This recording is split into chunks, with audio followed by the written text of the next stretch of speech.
Yo, yo, yo, what is up, everyone? What is up? What is up? What is up? Hope everyone is doing very well and hope everyone's very excited for today's race. Yeah, I just want to confirm that everyone can still hear me. Let's open up streams. Just want to confirm that everyone can still hear me. What? Obviously, this is the first time I'm ever doing a watch along of any kind, so just give me some form of confirmation that you guys can hear me. Gonna pop out the stream over here.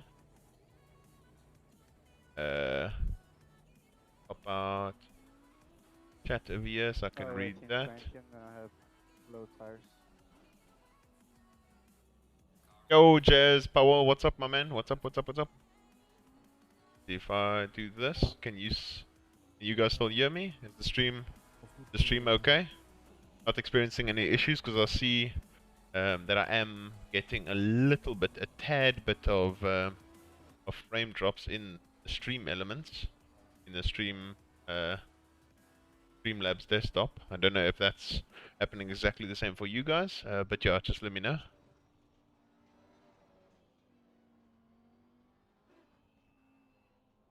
You can hear, yes. Okay, awesome. Awesome, boys. Just let me know, does the screen look funny? The quality look okay? Obviously, last thing I want is for you guys to have a bad watch experience. You just check on my phone as well, just to completely confirm. Oh my god, man, this train. Just checking here quickly, let me just check.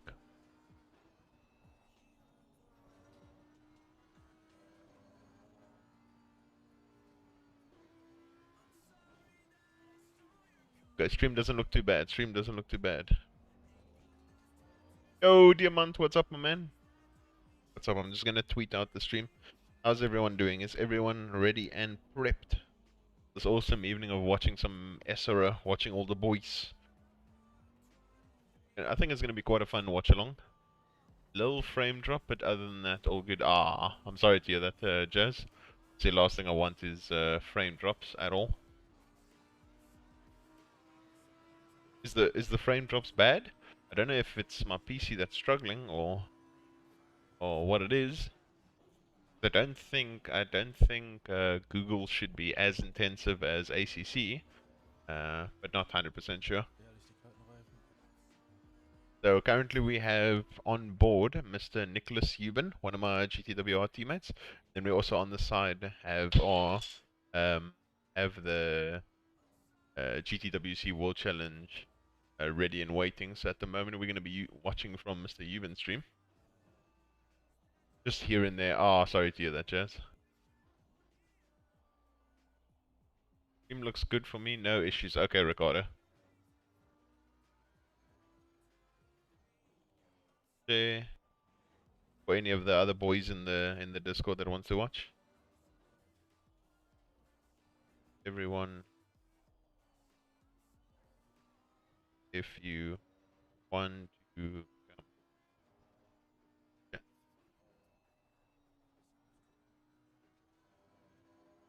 It's Twitch, so it's understandable. So do you think it's the fact that I'm watching a Twitch stream that it's doing that? Because obviously I am streaming on YouTube. So do you think it's because of the is Twitch? Always wonder why the official stream doesn't include quali. It's because they don't want the drivers to actually show what's happening on their quali. And so I can go for the moment. I can go to Nils's stream. Check from Nils's POV for the moment. Well, there's definitely still a pressure back when session advances. At the moment, boys, Nils opening up with a 1 minute 42.5, currently P4. If you guys don't know the BOP at the moment, you get the BOP for you. I added it here somewhere at the top of his chat. I don't know why it's not. Oh, my message obviously disappeared. Let me go into Discord. Hopefully this doesn't eat the stream.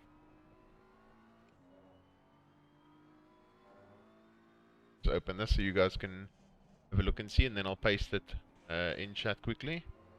Copy. Pasta. That is the BOP for tonight, guys. Close that.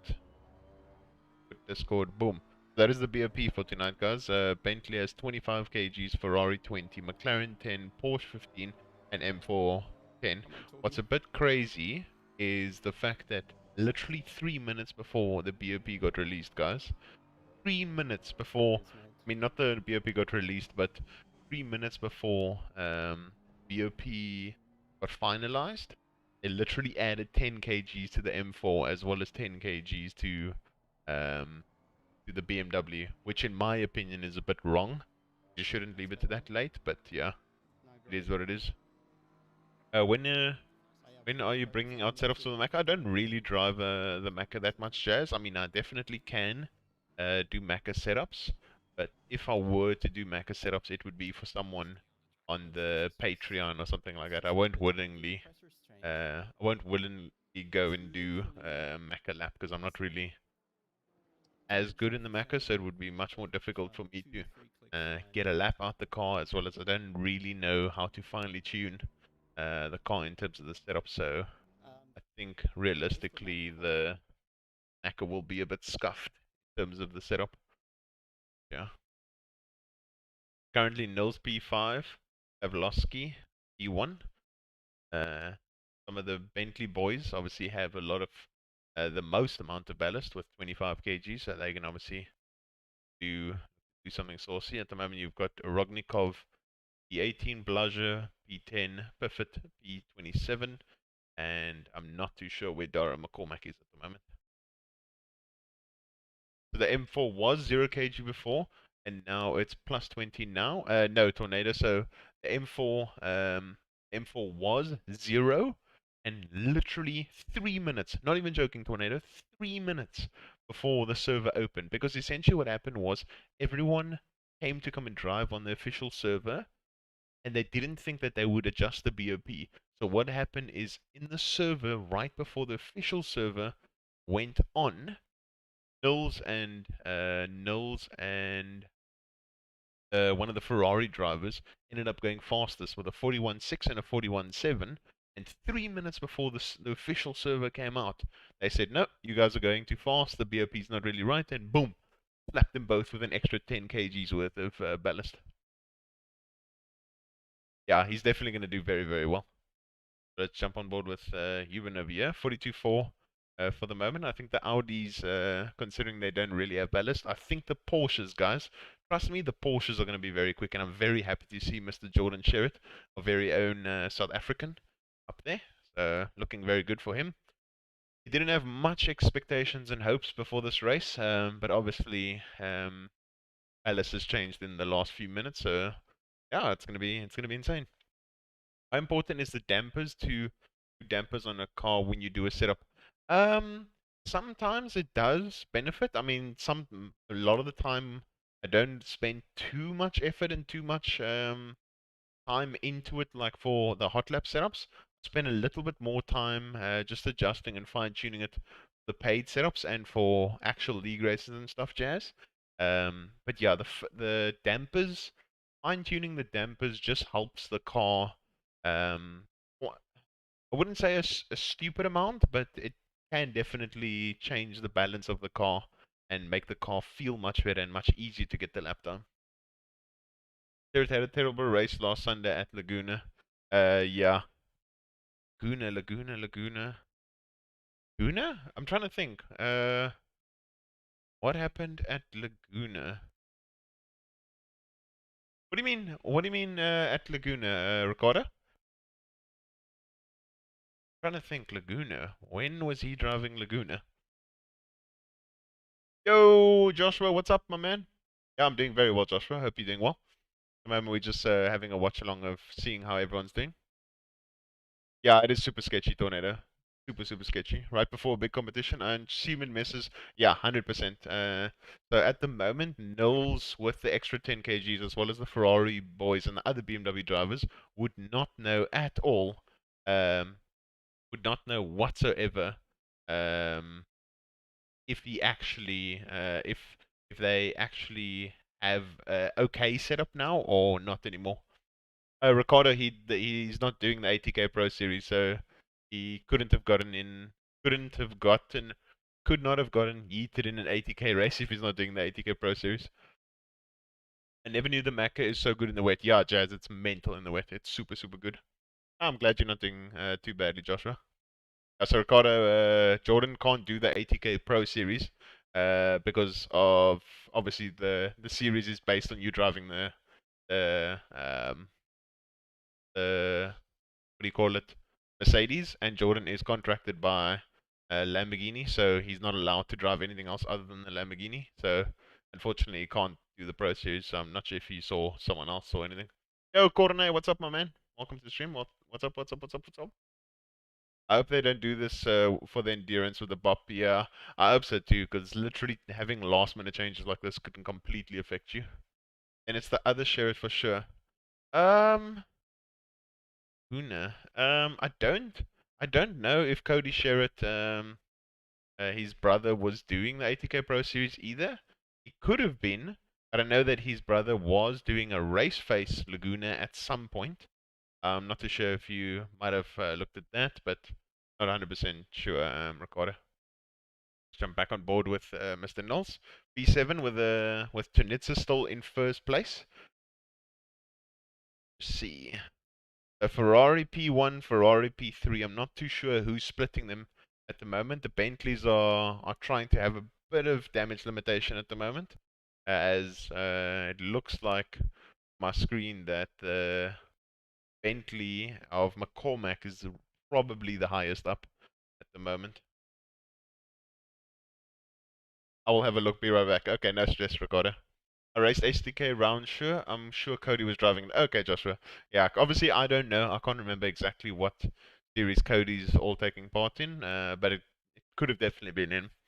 It would have been a bit weird if it was another Sherritt that's not Cody, you know what I mean? Because Jordan obviously isn't allowed to do it. Yeah, Nels is looking good on this lap over here. Currently almost 1.5 tenths up. Let's see if we can nail the chicane. Boys are going to be invalid. Oh, straight across, beautiful. Just over a tenth up, going through the S's. As he's finding lots of time. This is looking like it could potentially be a 21.8, which will surely skyrocket him up standings. Just needs to ensure that he doesn't invalidate here. Looking good so far. Still 0.18 up. That's looking solid so far. Sure, if he can nail this lap, the last sector, he'll at least solidify him quite a good position, potentially in the for the race. They lost quite a significant amount of time. Significant as in like half a tenth. I don't know if a lot of you guys do know, but most of these SRO qualifying rounds, most of the time, half a second separates top 20, sometimes top 30.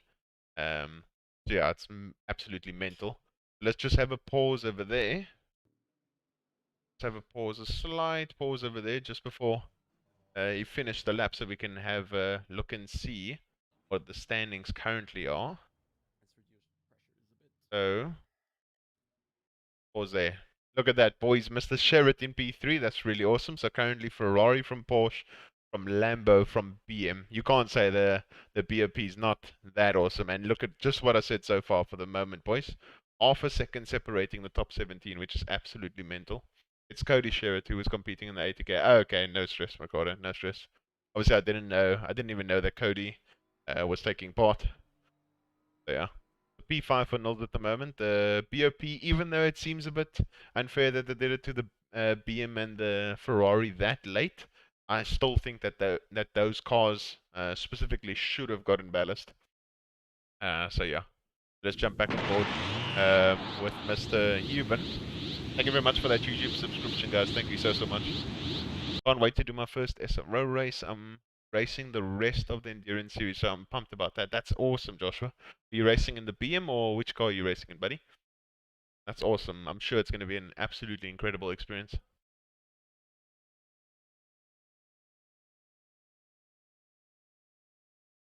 At the moment, boys, it seems like Mr. Prenter, one of the boys from the Hymo chat, is currently P7 in the Honda, looking to have his first ever top 10 qualifying in SRO, which is going to be absolutely fantastic. You'd love to see a Honda up there, always considering a lot of the time you see me drive the Honda.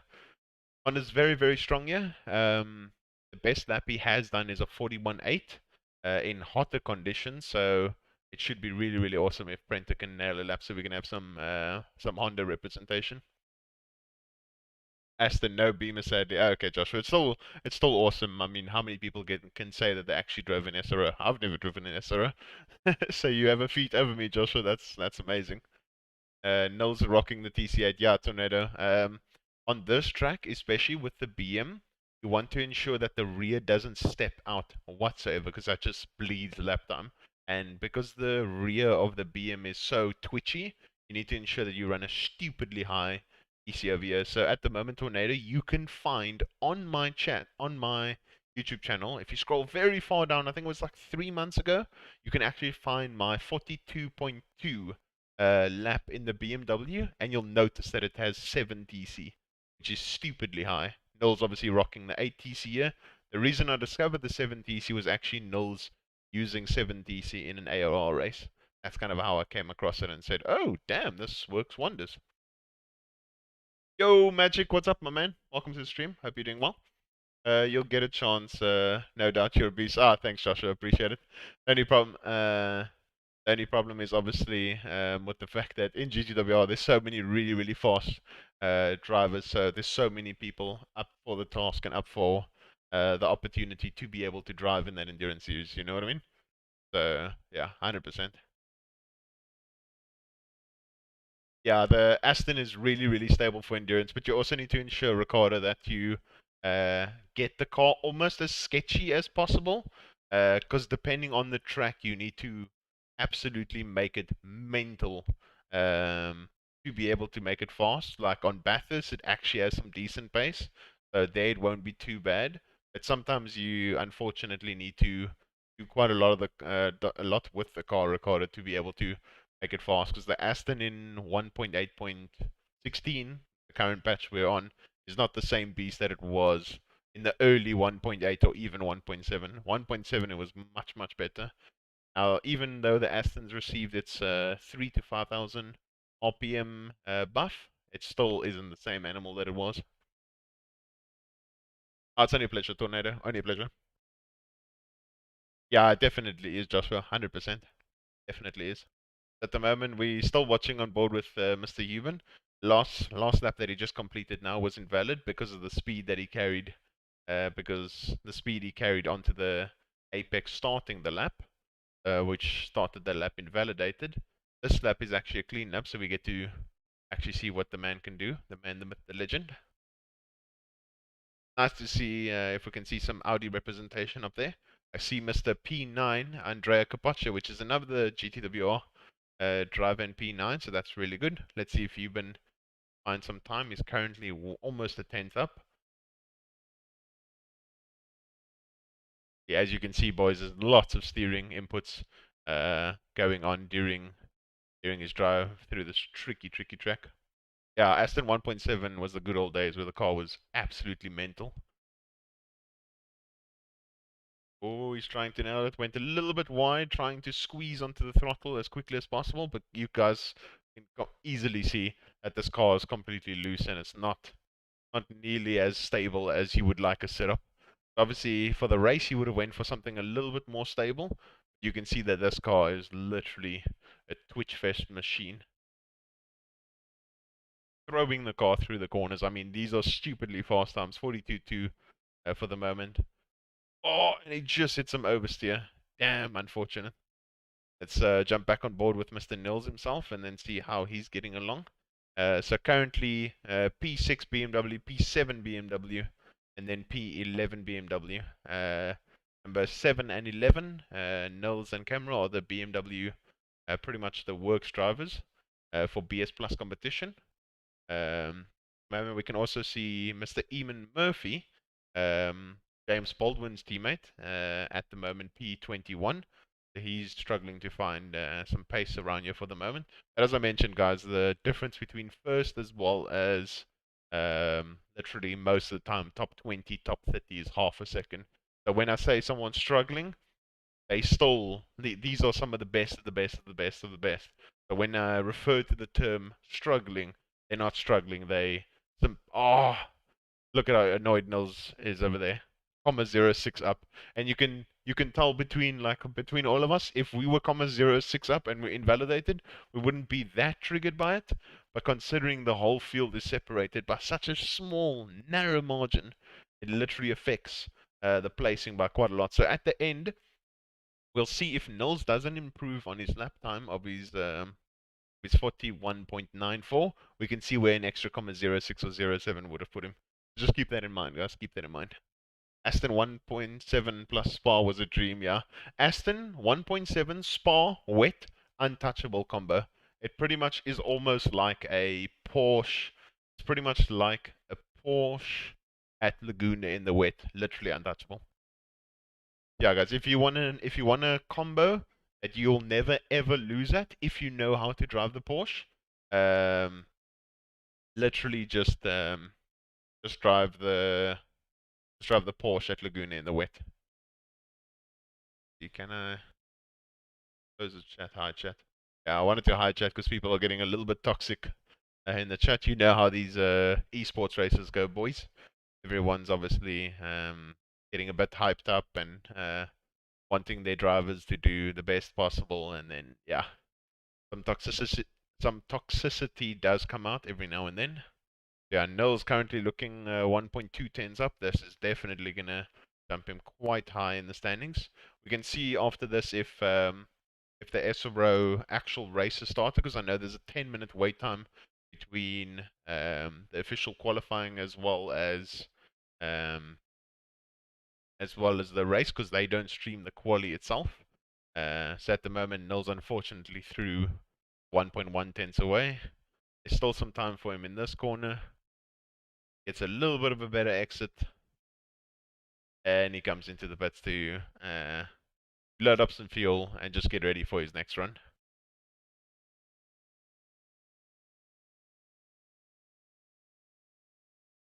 So boom, get some more fuel. You can just have a look at the standings there for the moment, boys. It's currently Jordan Grant Smith in the Porsche P1 with a 0.7. Just behind that, Tunitsa with the Ferrari. Then you see Amir Husseini, another GTWR driver, in P3. Really, really awesome. Mickey Tauscher, one of the super fast Porsche drivers in P4. Jordan Sherritt, our very own South African absolute beast in P5. Then you see the likes of Locio and Hills in P6 and 7. Then you see a Honda, followed by a Ferrari, followed by the two other GTWR members. So far, looking really good for the GTWR members, but unfortunately the Bentley boys are struggling quite a lot, with them in P17 and 18, with Tinker van der Velde in 17 and Dara McCormack in P18. So we just compare the BOP, boys. Let's compare it. The quickest Porsche, 0.79. The quickest Ferrari, 0.880. The quickest McLaren, 0.8. What is that? 83. The quickest Lambo, 0.93. The quickest BM, 0.95. Quickest Honda, 0.99. You can see how it's absolutely mental. But yeah, the Bentley has been smacked a bit too hard by the BOP for a while, 100%. You can see everyone's roughly there and thereabouts. Like, look at this section over here. Top 13, 2.5 tenths, with James Baldwin being the highest McLaren at the moment. James Baldwin being 2.2 tenths off Amir Husseini, one of the GTWR boys.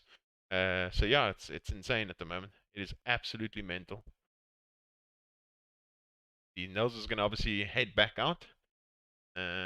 Well, we'll jump on board with him now. Let's see. Let's jump on board with Dara McCormack over here. I can see he's starting to stream as well, so we unfortunately won't have his face cam, but we'll be able to see what his driving is like at the moment. So let's shoot up quality a bit to 720p. I don't want to jump into 1080p just in case the PC can't really handle it. More ballast for M4 was the right decision, but done too soon. Yeah. You mean done too late? Done too late, Joshua. But yeah, it was definitely a necessary thing to do. Even with a Ferrari, like imagine with the Ferraris, both of them. I think both of them were in the top 5, if I'm not mistaken. Imagine both of them didn't get ballast. Easy 1-2, easy. Obviously they had 10 kgs already, but they had an extra increase of 10 just before the end.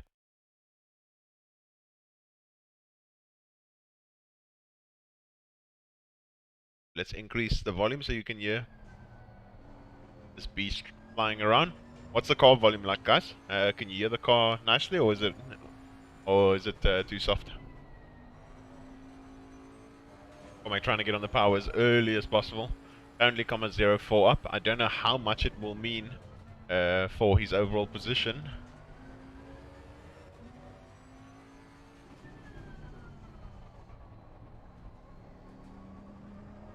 Oh, 1/10 there. Oh, loses it a little bit on the exit.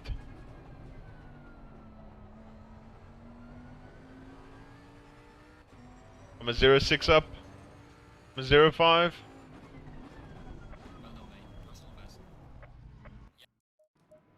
Did it even improve his position, boys? Yo, Cool Shark Racing, what's up, my man? I don't...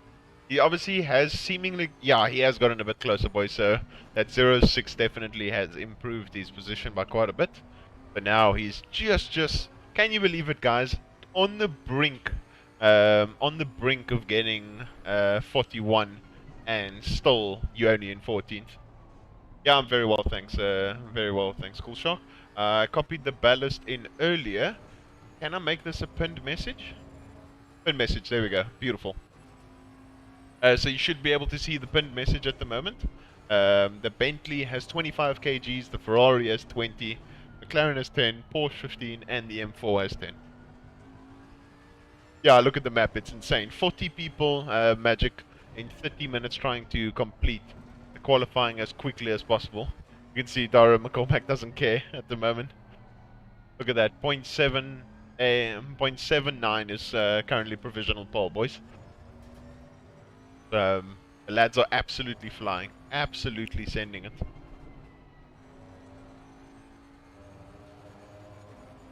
Obviously, I think realistically, to make the ballast a little bit closer, realistically, I think if the Bentley didn't have 25, but rather had 15, and if the Bentley had 15, let's put it like this.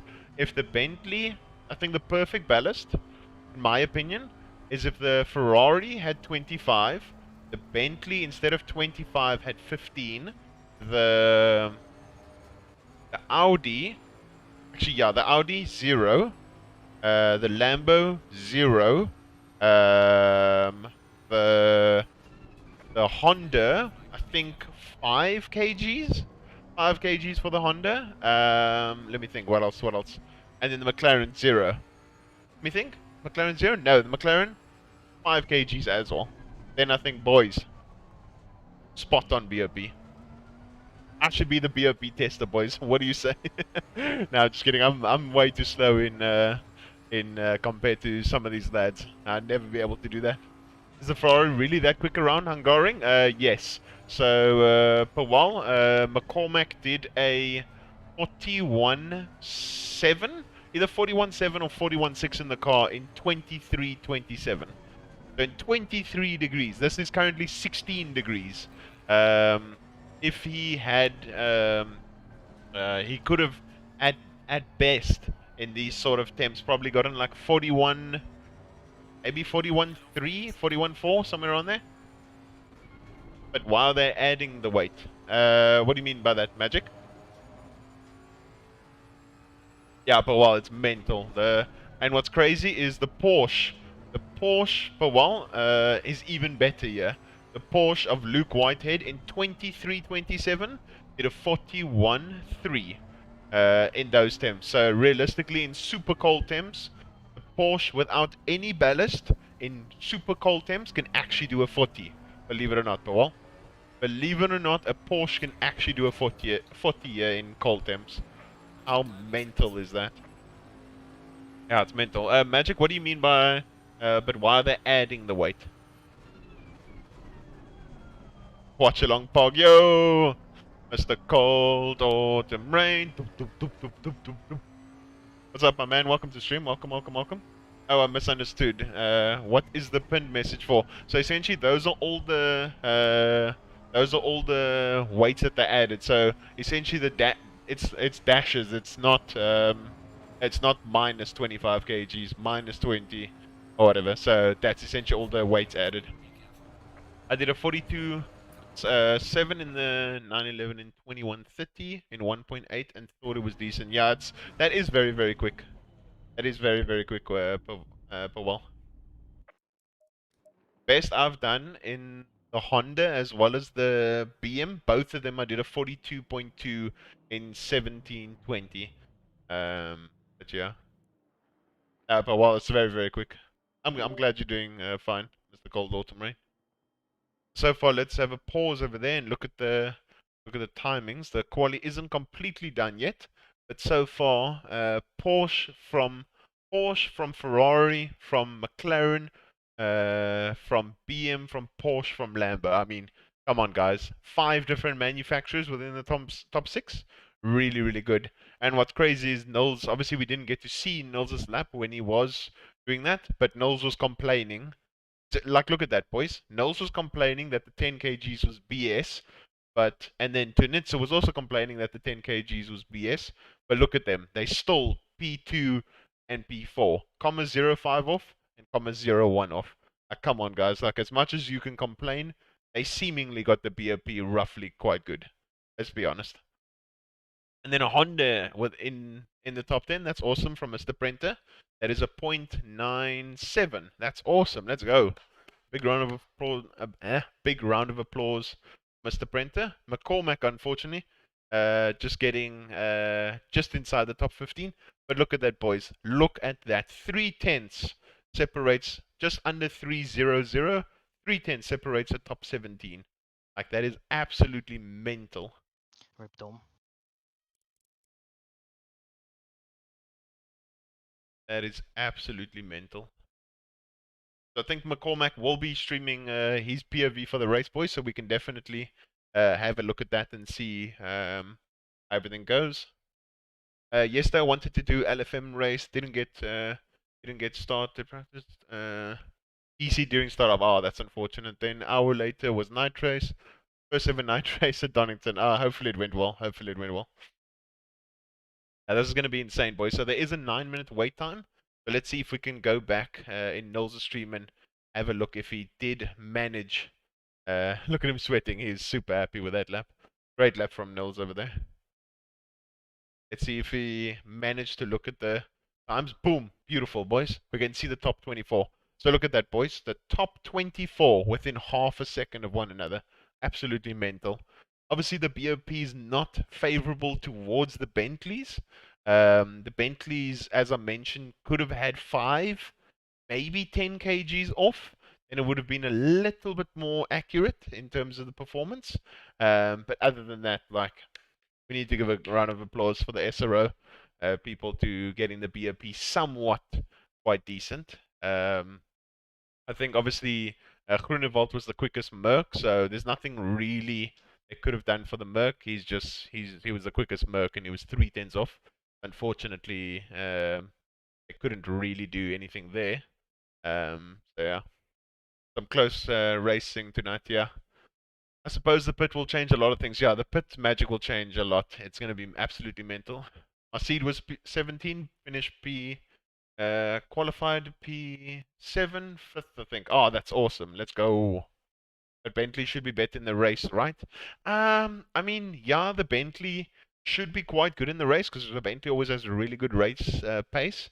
The only difference is because of the massive amount of kgs it has, I think it will start graining its tires quite quickly. That's the only thing. But boys, look at that. First sector, the quickest first sector from a Honda, the quickest last sector from a Porsche, and the quickest middle from a... Oh, I was hoping it was something other than the Porsche, guys. The quickest middle Porsche, quickest last Porsche, and quickest first in the Honda. Yeah, as I mentioned, the Porsche, unfortunately, didn't get any ballast. I don't know if I mentioned it in the ballast changes. So Porsche should have gotten a little bit more. So it got 15 kgs. If Porsche maybe had 20 kgs, then maybe it would have been a little bit better. Obviously, to try and ideally get a perfect BOP is quite difficult. But yeah, really awesome that the GTWR boys did did quite well. The guy in P6 looks good. Yeah, Mr. Sherritt, he's super. I'm sure he's super happy with his quali. But unfortunately, boys, between you and I, Jordan will also say it. He's mostly more than likely going to go backwards in the race because the Lambo struggles quite a lot with its tires, unfortunately. So I'm hoping that he can defend his position as best as possible. But I think realistically, the Lambo is going to fall back slightly. Yeah, it's going to suffer on the main straight. Yeah, I agree. I agree. Pepe hands. Doop, doop, doop, doop, doop, doop, doop, doop. But yeah, this is really awesome. It's my first time doing a watch along, so let me know if you guys would like to have more of these off topic. 20 40 42.4 quali for Kalami as a beginner. Is that a decent time? Yes, Magic, that is a decent time. I would say realistically, it's better than a beginner time. Realistically, I think honestly, like if you in the 43s to 44s, that's kind of like very beginner. 42s is kind of like getting there. 41s is doing quite well, and then if you're in the 40s, you're obviously doing quite well, and then the 39s is where you really start like really pedaling. Yo, Case, what's up, my man? Is this Mr. Nkube? Is this the man, the myth, the legend? Welcome. As we can see a full screen of Mr. Nils. Let's see how much time is left. There's 5 minutes left till the start of the race, boys. So hopefully, I'm just hoping that we don't see a massive accident into T1 because that will obviously be quite atrocious. But yeah, so far the BOP doesn't look too bad. You want to see the hours out at the front for once? Yeah, I mean P11 and P12 isn't too bad. Both GTWR boys literally slightly off one another.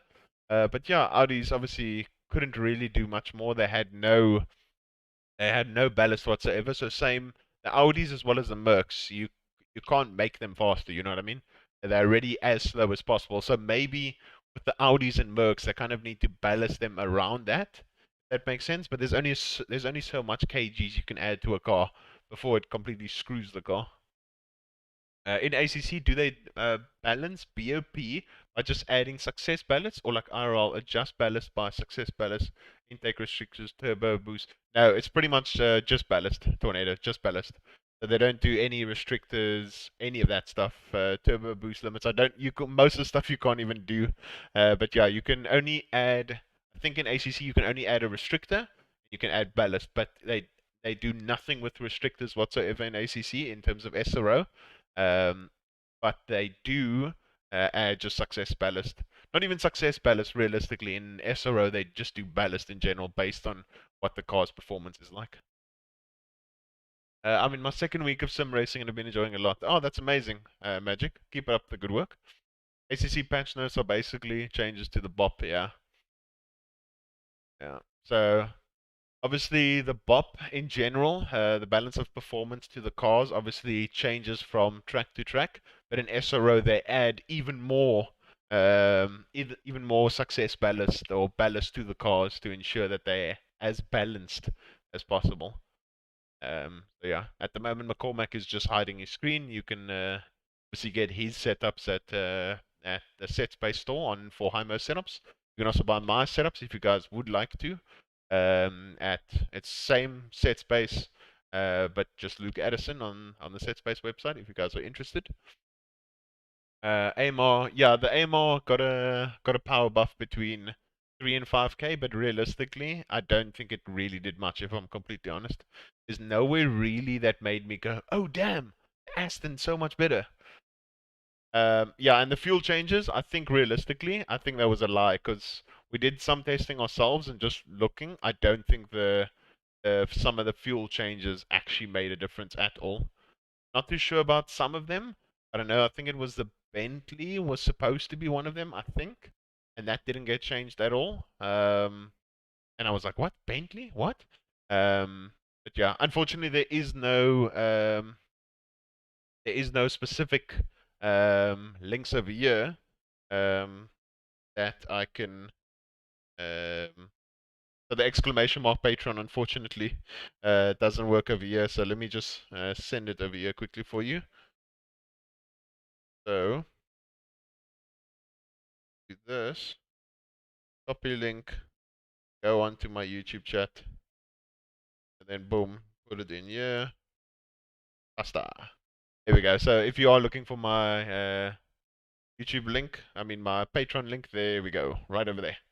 I think it's an average of a mapping because Ferrari was 1%, I think, at map 1, 3% or something. Oh, I'm not too sure at all. But it seems that maybe it hasn't had really much of an impact whatsoever. But yeah, thanks for the interest, Tornado. So that is my Patreon link if you are interested. Let's go.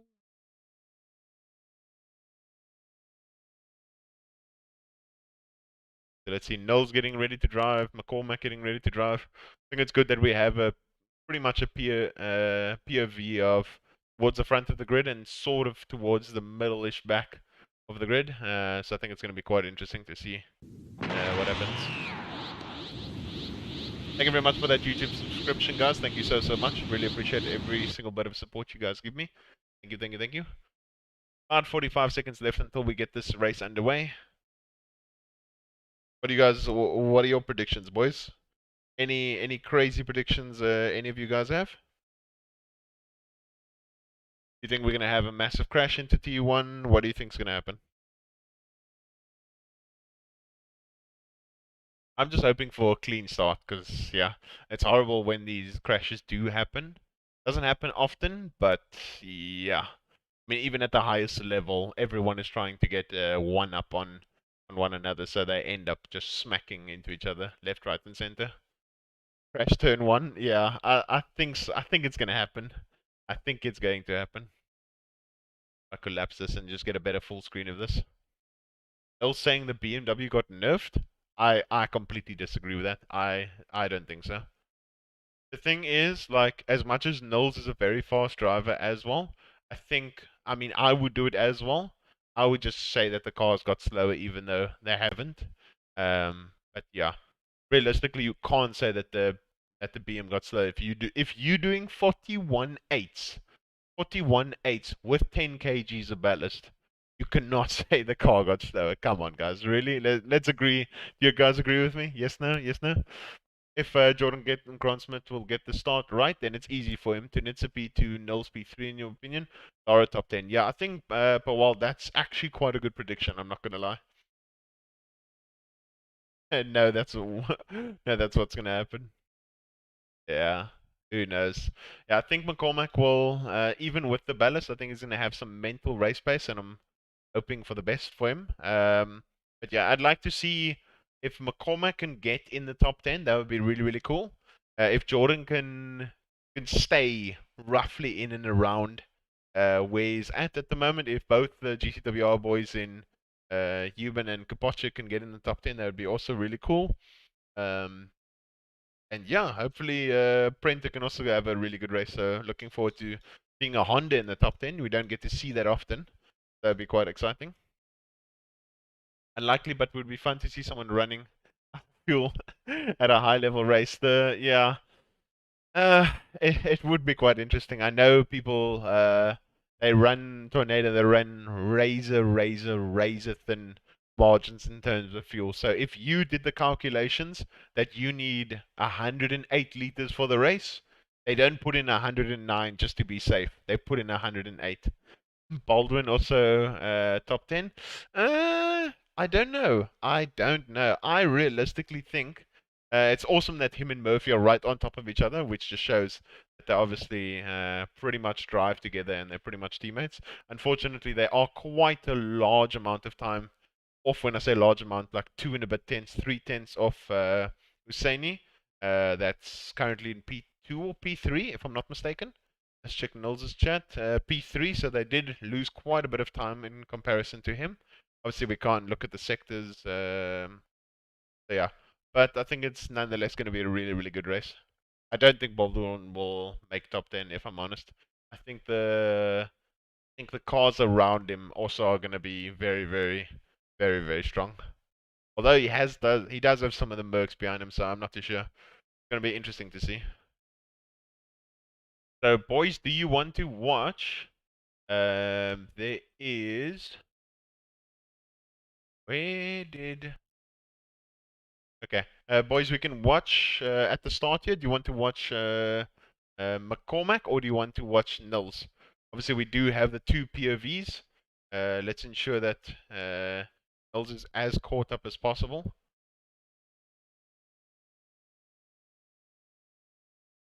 Okay, we're about to get the start under roll. And the start's on the roll. Let's listen from on board Mr. McCormack.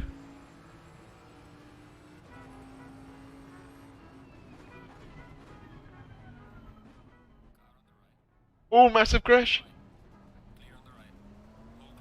I don't know if Jordan got involved.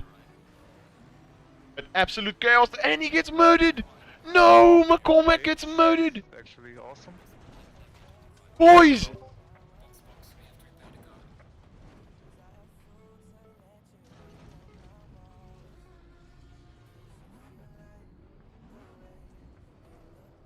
Boys! What? McCormack's dead. Championship leader. Nils in P33. We gotta see what happened there, boys. We gotta go back and see what happened. What exactly just happened?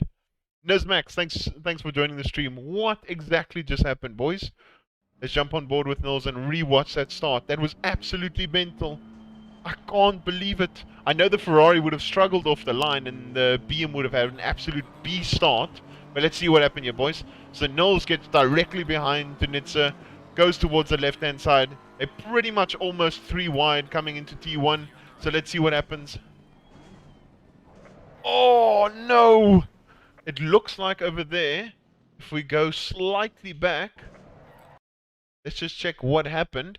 So it's, at this point, it looks like Amir Husseini on the right-hand side broke a little bit too late and potentially hit into the other car. Obviously, everything's happening at a super, super fast rate. Thanks, Nizmax. Why do I even drive here? Look at that, boys. Oh, my word. Pavlovsky. Of course it's him. Oh. I wasn't even turning, I was going straight.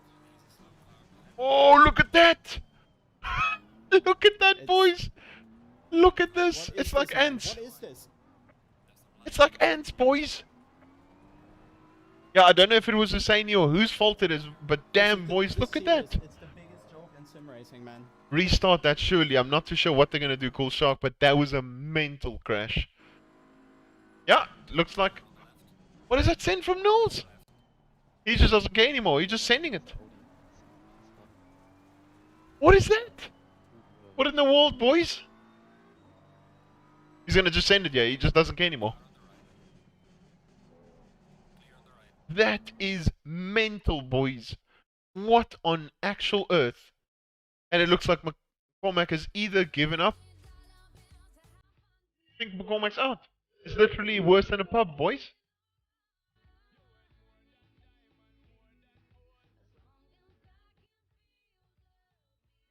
I think that's it, boys. I think McCormack's done. Yeah, this is worse than open lobbies. This was literally worse than our spa lobby from earlier. Let's jump on board with Nicholas Euban, the other GTWR boy. Let's see what's happening over here. He's currently in P9, Sherritt in P8, and look at that, boys. Somehow, some way, Baldwin has went from P15. Yes, boys, P15 to P7 in 1 lap. The man, the myth, the lucky. It's actually scary how much luck he had in that. How did he get so many positions? What an absolute legend. Prent has also gained a few positions. I think he's went from 8 to P6.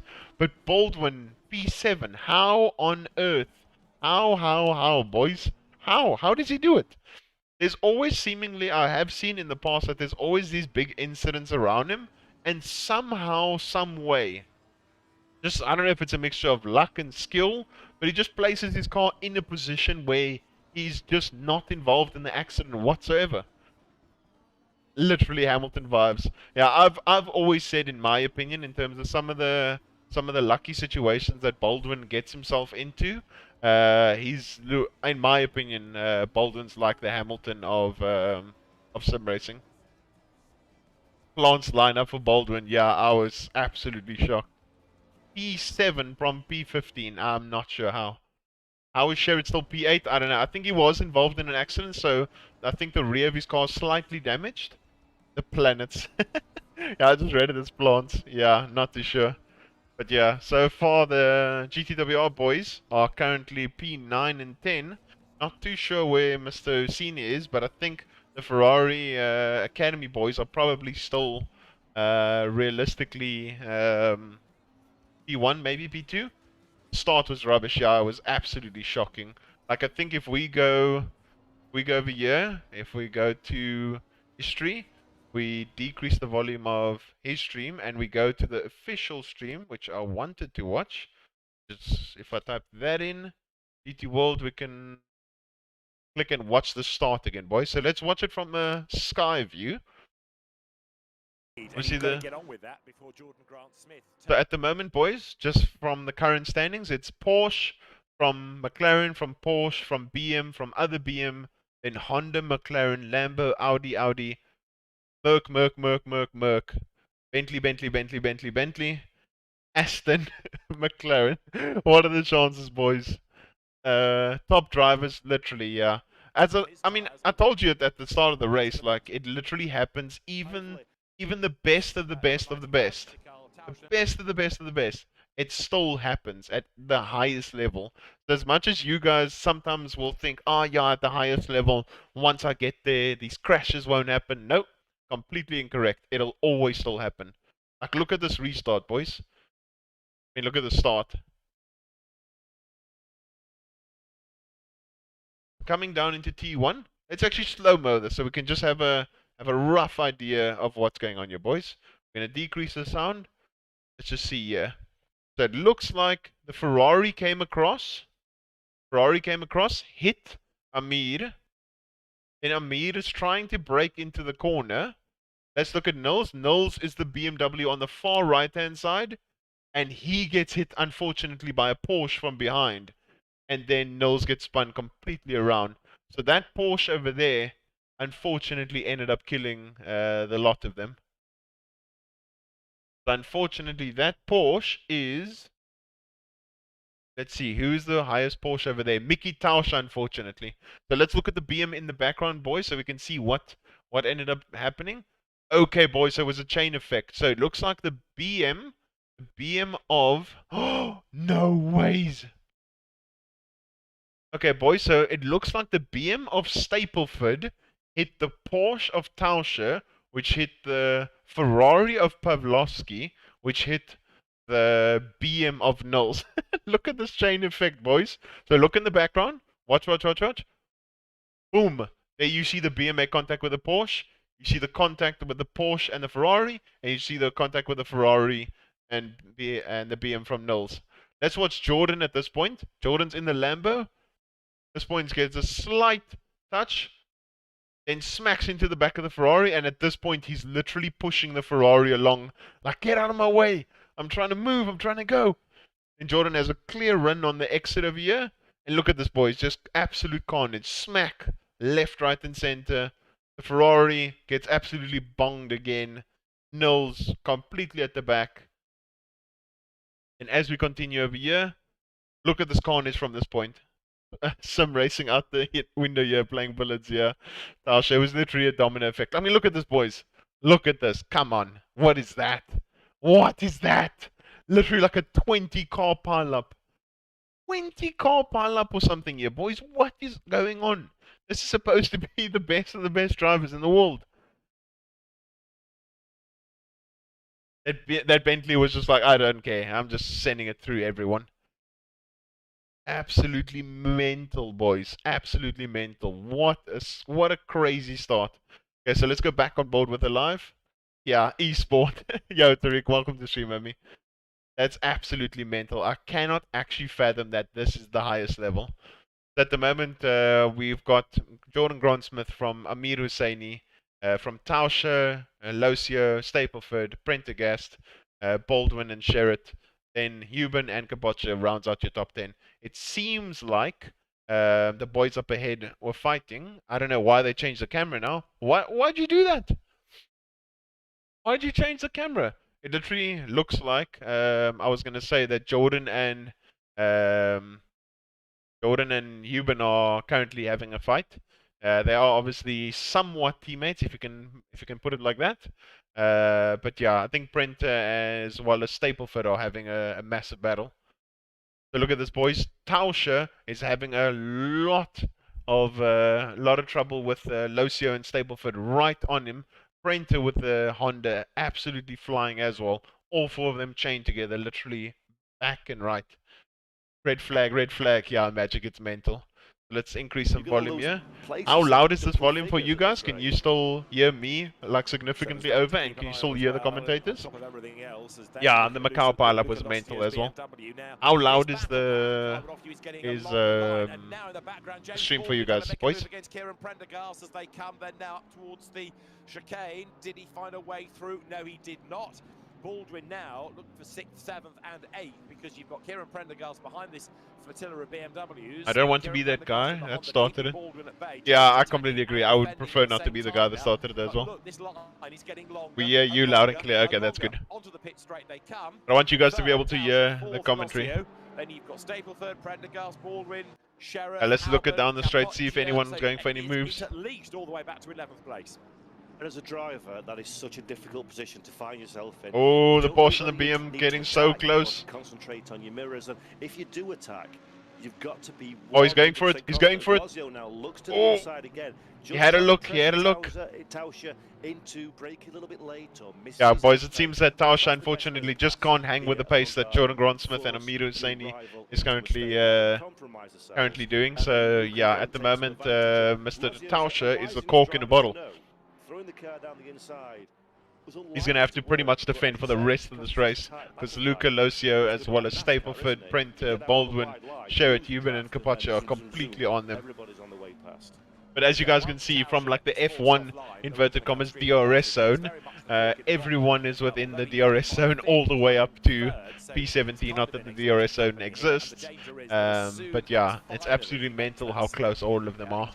All of them within 3/10 of each other, 4/10, 5/10, 6/10, 6/10, 6/10, 8/10, 5/10, all on top of each other. Obviously, it's only been 12 minutes of racing, but it just shows the level of driving that everyone is currently performing at. Let's see over here. We can also have a really good view of Huben over here, as he has a view of Mr. Sherritt right in front of him. So we can see any other accidents or any crazy moments happening from here. You can see there's just a train forming at the moment, boys.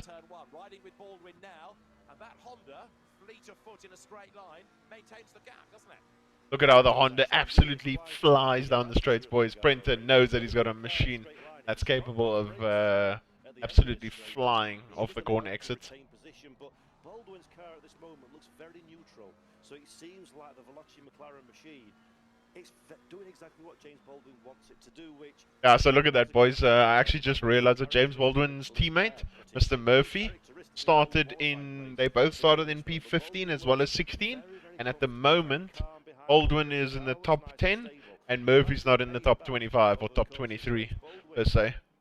Mills is obviously also making some good work, driving all the way up to P19 now. Says it's seemingly that it's just a man on a mission, like he doesn't care, he's just sending it at the moment. You should see the Porsche Esports Super Cup, all grid one after another. Yeah, I can imagine, it must be insane. Literally on top of each other, left, right and center.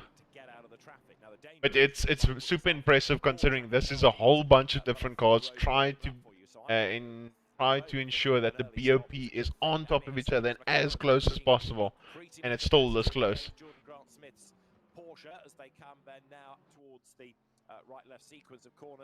Look at that, boys. So Amir Husseini directly on Mr. Jordan Grant-Smith. Dominic Blazer, the two Bentleys are going side by side. Rognikov and Blazer. does he? Yes, he does. But for how much longer? Because now... Oh, two Bentleys side by side. Blaža looks and has the inside line, and that is move done. Let's say Rognikov is going to send it on the inside, which he doesn't, and that's another place for Blaža. Was caught in that second accident, yeah, it was mental, it was mental. Anyone caught in that second accident, I'm surprised if they're like still going. I mean, I can see Dara McCormack as Alt F4 from one of the comments I've seen. But yeah, that's shocking, boys. To have such a big accident like that and have your championship leader not finish pretty much at all. Oh, big slide! Big slide from Tauscher, and that opens him up. He's going to have to defend. He's going to defend against Stapleford. Brenta has a run. Oh my word, what's going to happen here? James Baldwin has a run as well. Brenta has the inside. Jordan having a look. Oh, it's all closing up, boys. It's all closing up. Tauscher was lucky there, boys. Tauscher was lucky not to lose more. But now they're all on top of each other. Jordan having a look at Brenta. I think Jordan will be more than happy to stay in P8 at the moment. Yeah, that was surprising, boys. I can't tell you how crazy it was that he caught that slide and only lost one position from that. Look at Jordan there, jumping on board with the man, the myth, the legend.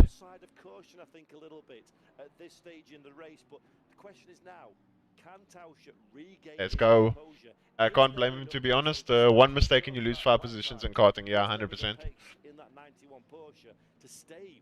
Yeah, 100%. Let's see, the McLaren got a really good exit there. Will Brenta have to defend? McLaren has a slip.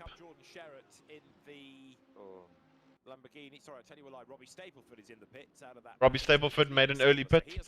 He thinks that he's potentially getting held back from everyone. So it's an early pit for the man from G2 Esports. I pronounce that kind of funny. I don't know why. Esports. Sports. Yeah, Brenta is now having losing a bit of time in comparison to the boys up ahead. So now he's got James Baldwin all over him. Yeah, South African driver magic. He's one of the boys.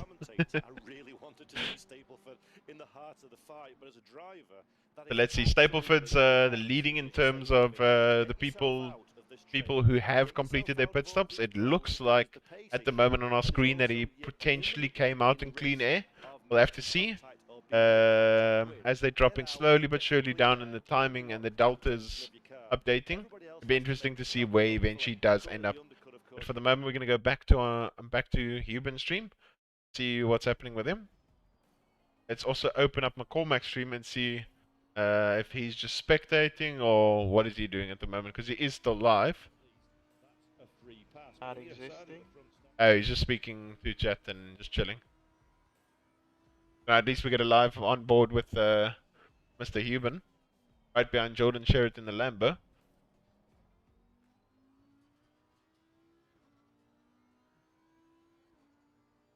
I see looking calm, looking composed, looking at the race pace now. They towards the high 43s.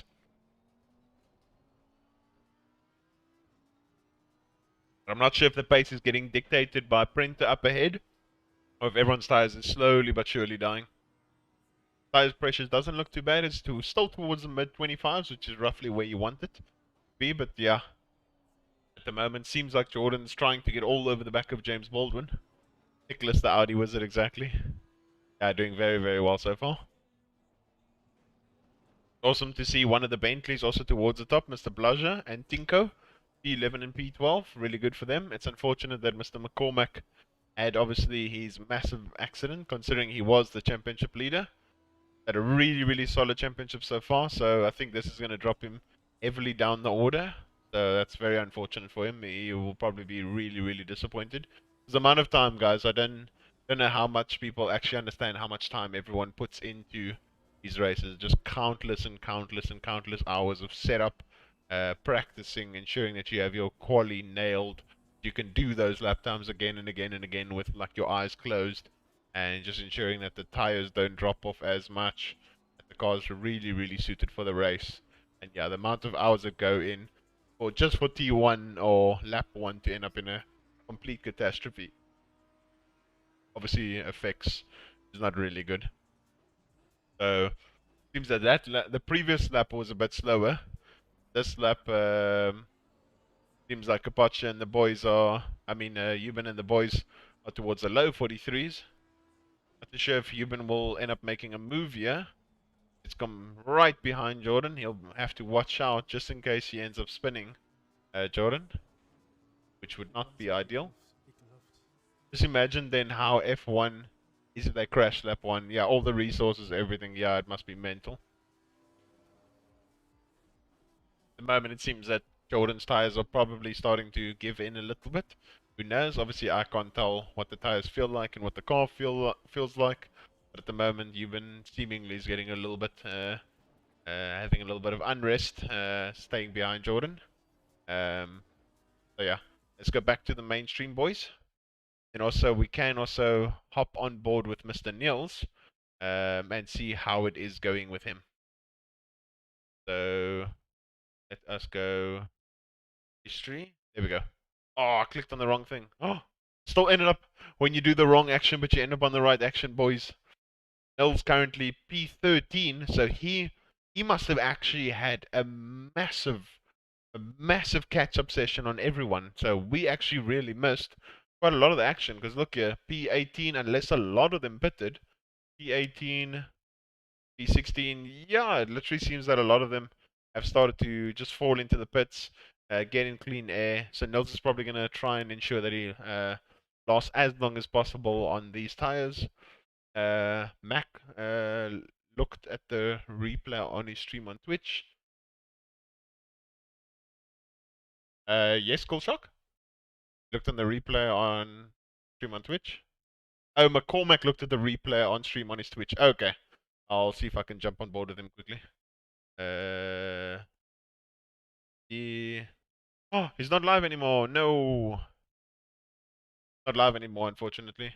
The BMW caused it? I'm trying to think. Yeah, it was the BMW caused it, because the initial T1 crash was the BMW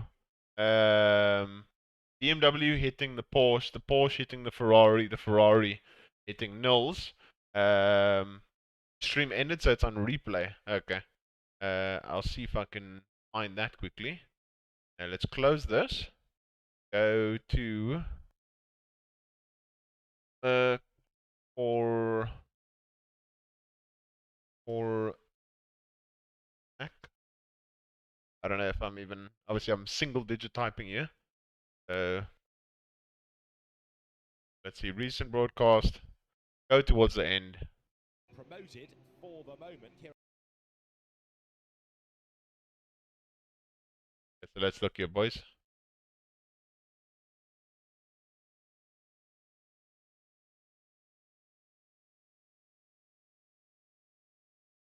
Okay. So he's watching here. Boom, boom, boom, boom, boom, boom. That's what caused the initial crash.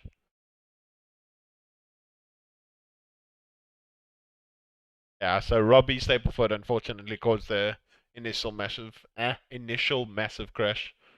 And then Nils got absolutely destroyed in the collision. And then this is where all the other accidents ended up happening. Bill just sent it from here. He was like, okay. This is where all the other accidents happened. So no idea how this got caused. But that's just mental. We're literally playing ping pong with one another. Like, can you believe, guys, that is literally at the highest level of sim racing? Don't know why they didn't restart. Yeah, I mean, I don't know why either, to be honest. I thought they would have restarted after something like that. Yo, evening, Dylan. Welcome to the stream. Hope you're doing well.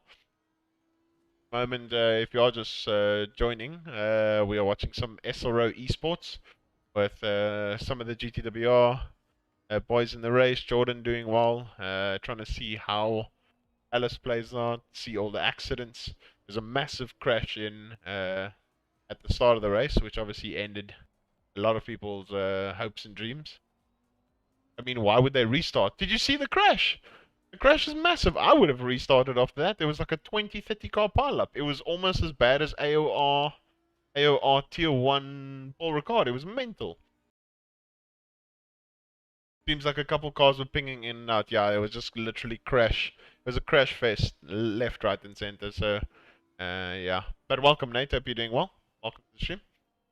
I mean, if you got wrecked, you want to restart. Yeah, I completely agree. But if you look at it at the moment, I am not involved in the accident at all. I'm a bystander. And looking at how many people were involved in separate crashes, I would personally think that there was supposed to be a restart. So, yeah. But Baldwin would obviously never want to restart because he went from P15 to P6, P6, P7. So, yeah. Someone got a DT. Oh, no, Tornado. Say it ain't so. Let's check from the mainstream again. Collision.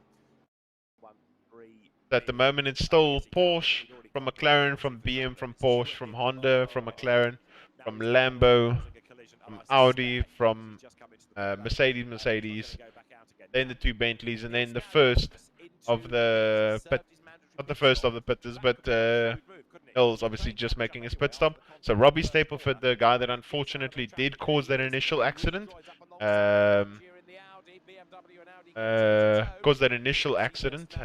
is the one leading this group at the moment, seemingly. We'll see quickly. At the moment, Kapacha and Hills is absolutely shouting, as you can see.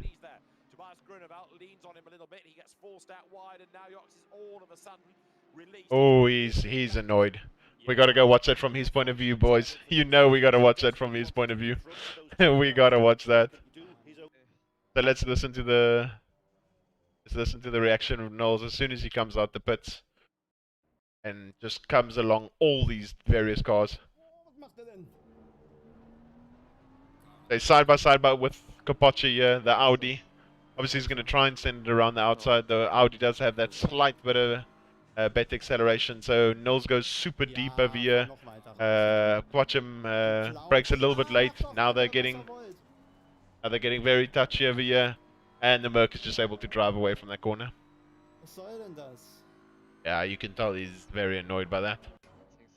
At the moment, he has dropped quite a bit away from everyone, so Mr. Stapleford is a little bit ahead of this pack that he's in now.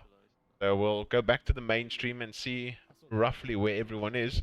So Stapleford is the furthest up from the pitters, so we're just going to have to keep an eye on him and see what's going from there. He is Armjury. What do you mean? Amjury? What is that, Pawal? When is Knowles not annoyed? Yeah, he's always annoyed, to be fair, realistically. But yeah, what is Amjury, Pawal?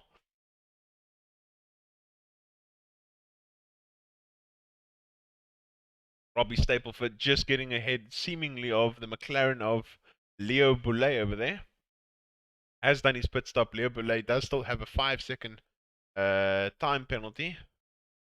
Robbie obviously trying to ensure that he gets as far up the field as possible. At the moment, approaching the back of Zampedri. Not too sure what his lap times look like at the moment. Because obviously he is the front runner. He is angry. Probably that's what he meant, Tornado. I'm assuming that's what he meant, but thanks. Yeah, at the moment, Robbie is the front runner of the boys that have pitted, so it'll be interesting to see where the likes of all the front runners, Brent, Baldwin, Sherritt, Huben, Wisniewski, where all of them come out. Very, very interesting to see. Because who knows, he could have actually jumped quite a large portion of them.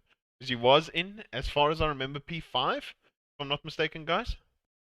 He could have been in P5 at the end of when he got into the pits. He's obviously flashing the Bentley at the moment because he has pitted and the Bentley hasn't, and the Bentley's kind of out of position.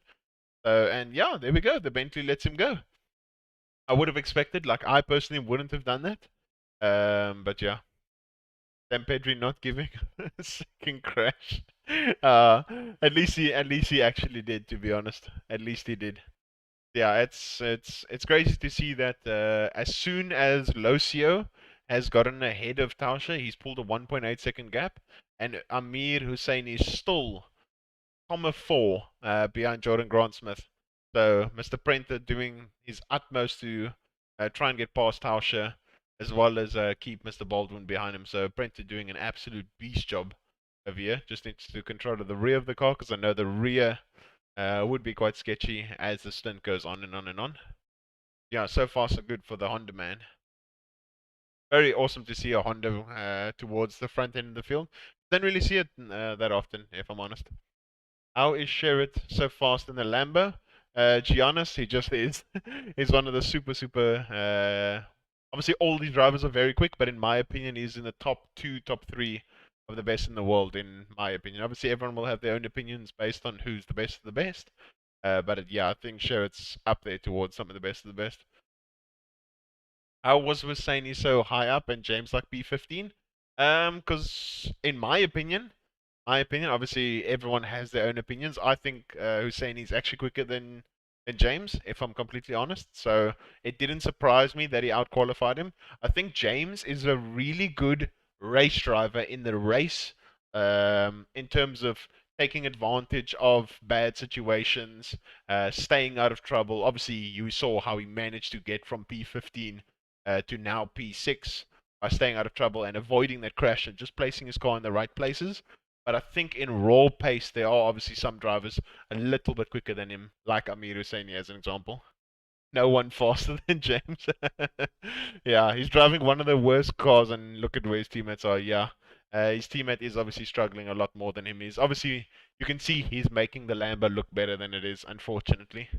There are those situations where people want to consider giving ballast to the Lambo, but the Lambo doesn't really deserve the ballast, if that makes sense.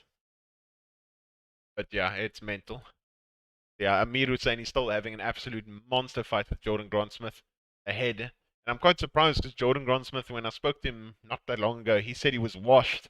And he said he's not really nearly as fast as he used to be. Whereas he got pole. So really awesome. Really awesome for him. And Mickey Tausch is considered as one of the really quick, one of the quicker Porsche drivers in the world, so it was quite surprising for me to see Mickey Tauscher getting out qualified by Jordan Grantsmith, especially because Jordan Grantsmith didn't think that he had that pace within him, so that's really awesome. Like a very massive turn of events over here. Where's the Lambo penalty? No penalty. Car not fast enough. The front of the field, well, relatively speaking. But yeah. Bit for Jordan Unfortunately, we can't see further down the field. We can obviously see the Bentley of Mr. Blush and P15. Seems like it's towards the front end of the field. Tinker van der Velde, the other Bentley, still needs to make his pit stop. Prent is doing his pit stop now, so it'll be interesting to see where he comes out.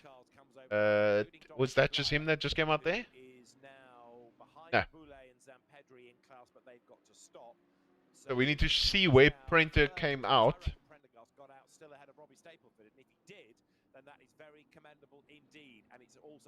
Oh, boys, did Prenter get out in front of Stapleford? Did Prenter get in front of Stapleford? That would be mental if that actually happened. No, he didn't, boys. He didn't.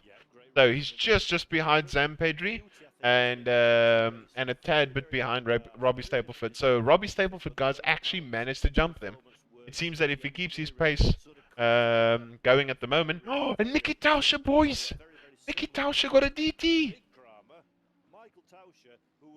Mickey Tauscher got a DT, boys. Oh, my word. Full screen if you switch, yeah. Oh, well. Sorry, apologies. People who say Lambo needs ballast need to drive the Lambo for a week straight and realize it's not the car, but the driver who needs a nerf. Exactly, Tornado. Exactly. So at this point, it seems like Mickey Tauscher let James Baldwin pass. Okay, never mind.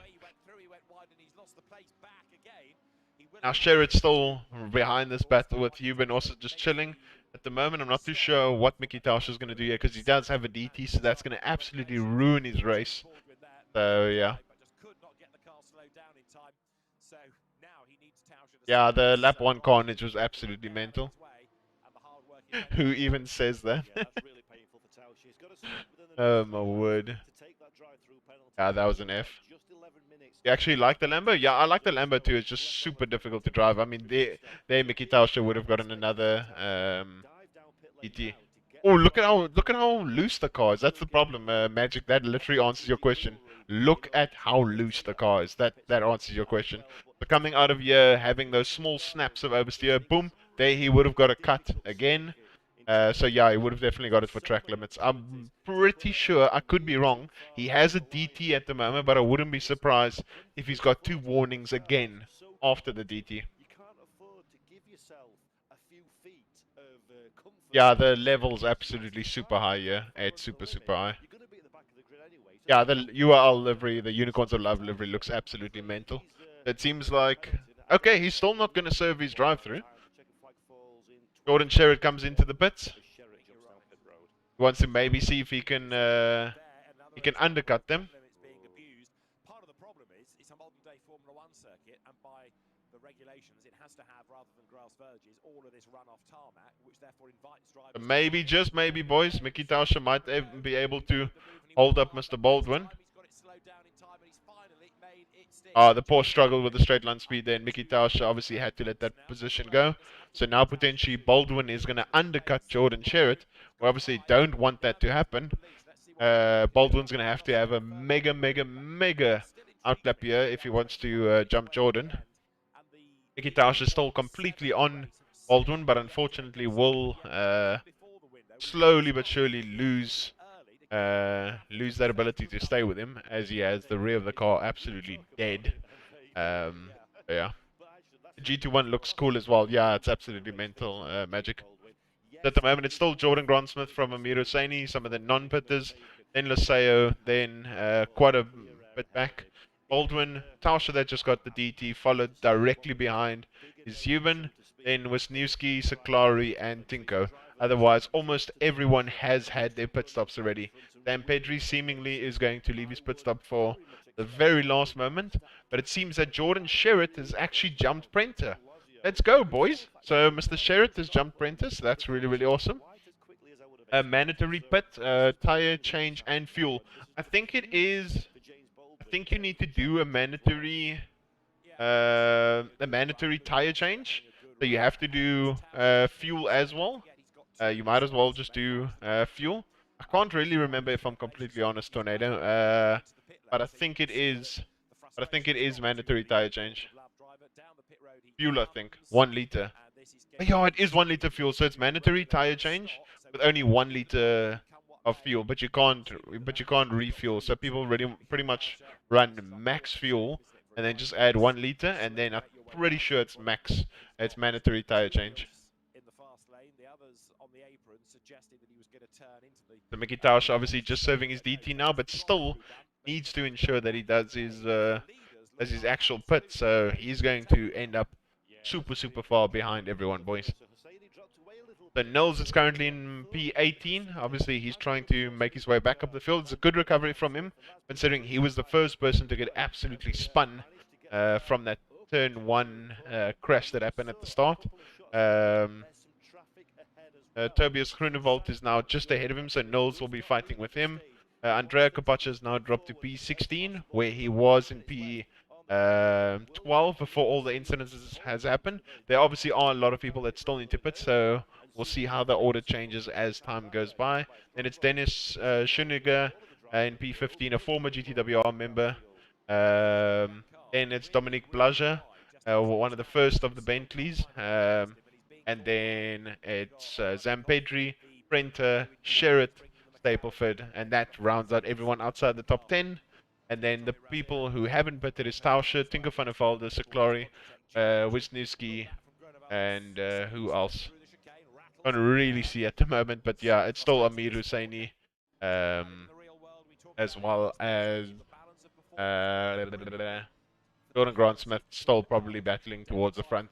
So who knows? This is going to be quite important, boys, to see how their lap times drop off and see if they can actually manage to keep the tires alive for as long as possible. So at the moment, Nils and Tobias Groenewold are going to be battling hard, and while they're battling hard, someone up ahead who's just pitting could end up gaining quite a lot of amount of positions. So Wisniewski's now currently in the pits. Seems like he's done his 1 liter. Made their pit stop by the little coloured bar next to their race number. If it's green, that means they have. I don't even think tire change is mandatory, boys. It could actually literally just be 1 liter. If it is yellow, I could be wrong. I could be wrong. Don't kill me. But yeah, I think it could actually just be 1 liter in general. I was thinking it was tire change. I don't know why I was thinking it was tire change. But it could literally just be 1 liter because that was obviously a very quick stop by Wisniewski. So it seems like it could be wrong, but I think Wisniewski might have actually jumped Robbie Stapleford. No, the position has just changed. Has Jordan Sherritt gotten ahead of him? Yes, that has happened. Brent has also got ahead of him. So let's see as he slowly but surely drops down the... Sam Pedri got a stop go 30. No, boys. So that's, guys, what happens when you end up speeding in the pit lane. So Sam Pedri unfortunately falls out and finishes his pit stop and falls to P19. Really would have been a really, really awesome result for him. But yeah, unfortunately ends up having a stop go 30 by speeding in the pit lane. So very unfortunate for Mr. Sam Pedri. Hills absolutely flew past Tobias Groenewald over there. So at the moment we're gonna see that Prenter is just on Jordan's tail. Jordan just slowly but surely dropping back from Robbie Stapleford. It's going to be interesting to see how the pit stops unfold. Let's go back to Twitch quickly and see if we can manage to pick up how progress is going along with Nicholas Euban. So let's see. He's currently still in P5 following James Baldwin. So Locio, James Baldwin, Euban, Zaklari, Tinko, Amir Husseini and Jordan Grant-Smith still need to pit. They all need to get their completed pit stops in within the next 3 minutes 50. So they're probably going to ensure that they do their pit stop as late as possible. Yeah, Nils is going mega aggressive. I mean, obviously he's annoyed about that T1 incident because he obviously had very good pace. I mean, he put the car, what was it, P3? P3 in quali, so he definitely had really, really insane pace. So yeah, at the moment it's gonna be awesome to see where everyone does end up filtering out. As Euban is P5 at the moment, it'd be awesome to see Jordan Grant-Smith also ends up going into the pits. Here we go, boys. We just confirmed right there. You just need to refuel, pit within the pit window, add 1 liter of fuel. That's all you need. So it's a 3.2 second stop. That's all it takes at the moment. So at the moment, Saini has provisional lead, obviously over the non-stoppers. Then Locio, Baldwin, and Euban following directly behind. It's going to be interesting to see where our leader, Jordan Grant-Smith, falls into. Let's see where he rejoins in position. Let's go full screen over here.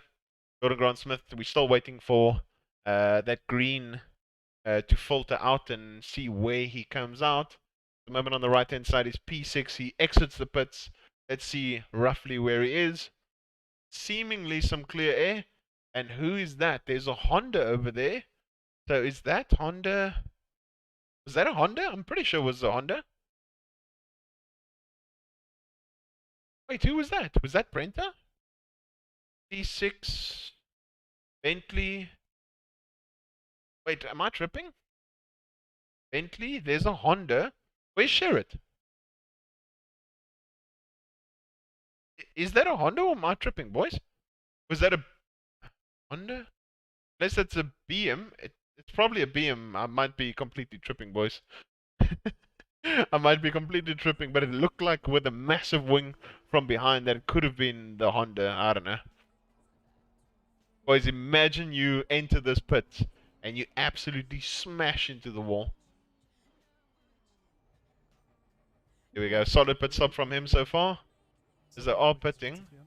It seems that Jordan is still there. Maybe I was tripping. Maybe I misjudged the wing of Stapleford's BM. As Brenta is actually still behind Jordan. So it's going to be interesting to see where Mr. Euban filters out here. Boom, stops the car. Straight up, which is good. Straight out the pits. Fortunately, Baldwin also had a really good pit stop. Baldwin's going to gain quite a lot of him. Jordan coming across the line now. It'll be interesting to see where everyone filters out. And Huben has jumped. Share it, boys. So Huben currently P6, Sherrod P7, Prenter P8, Baldwin P5. So Baldwin has jumped Sherrod, boys. So he jumped him actually by quite a lot. It's like 2.6 seconds. So unfortunately, the deciding factor of if Mickey Tauscher was able to hold off, obviously did have that DT, then maybe the changes would have been a bit different. But Robbie Stapleford, the big winner out of this, considering he is in P4 at the moment. So let's see. Amir Husseini's still leading. Jordan Graham-Smith gained quite a lot out of that pit stop because he's 3.5 seconds ahead of Husseini now. So Husseini obviously messed up the pit stop in some regard. So Locio as well as it is that a Bentley? It is a Bentley. That's why I was confused. There's a lapped car somewhere in this mix, boys. That's why I was so confused with regards to what was happening. Just it's a Bentley that's not really supposed to be there, and then there's the BM. That's why I got a bit like, what's going on? But it's still awesome to see Sheraton P7, Brenton P8. Lovely to see a Lambo and a Honda up there. Sheraton obviously, I think, has a 100% record at this point of top 10 every single race, so really, really good, doing very well for the Lambo. But yeah, so at the moment, let's look at the manufacturers as a whole. There is one Lambo in the top 10, one Honda in the top 10, one Bentley in the top 10, one Porsche in the top 10, two McLarens in the top 10, two BMs, what else? One Audi, and one Merc. Alright? Yeah, I'm right. That's actually mental. There's a lot of single manufacturers here. But it actually just shows that the BOP, as though it seemed that it was really, really bad, it's not actually too bad, boys. It's not too bad. Let's jump on board with Nicholas Huben again, as him and James Baldwin seemingly keeping roughly the same gap amongst each other. P6 at the moment, slowly but surely trying to chase down Mr. Baldwin. Sherrod just trailing behind. Let's see, at this point he only has one track cut. Hopefully Jordan doesn't have a flurry of track cuts on him. At the moment, Knowles is still absolutely flying. P14, going side by side with the Audi. Whoa! Okay, boys, I think we need to watch Knowles, because Knowles is absolutely flying. He's just sending it. Absolutely sending it. Let's mute this for the moment, boys, and watch Mr. Knowles himself. You can, yeah, he's just full concentration mode. Absolutely sending it. He eventually got past Mr. Groenewald. Now his next target is Andrea Capaccia. And then slowly but surely up ahead, with 13 minutes left in the race, it's Tinko van der Velde in the Bentley and Kevin Zaklari in the Mercedes-Benz. You can see that focus, that laser focus. That's exactly what needs to be done. Has the fastest lap in the race of a 42.8, so he definitely had absolutely immense race pace, guys. So I guarantee you, he is really annoyed by the fact that he got messed up at the start there. Considering he had fastest lap, it wouldn't have surprised me if he ended up getting the win.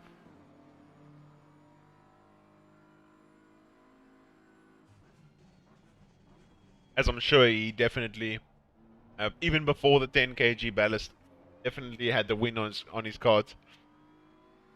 At the moment, he's just trying to ensure that he can make his way past Andrea Capaccia as quickly as possible, but it's not going to be an easy task, considering it's very, very difficult to pass at this track. And it is an Audi, so it's going to have absolutely mental straight line speed. He's going to have to try and get him through the corners or catch him napping somewhere.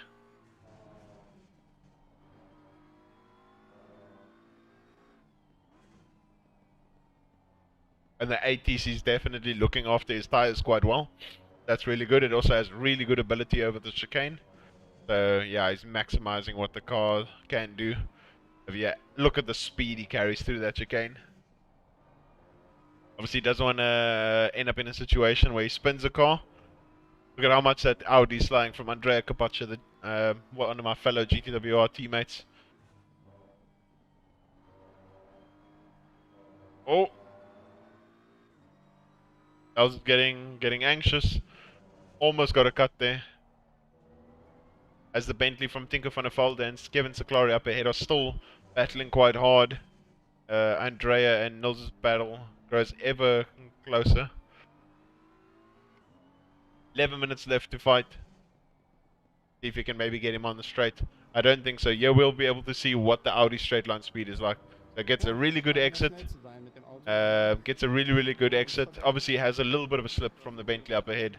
But just look at how it's pulling away from him. Absolutely no chance at this point for the BMW to actually even compete with the car. Dass der keine Penalty hat, wenn das war. They're speaking code, boys. They're speaking in German, so no one understands what they're saying.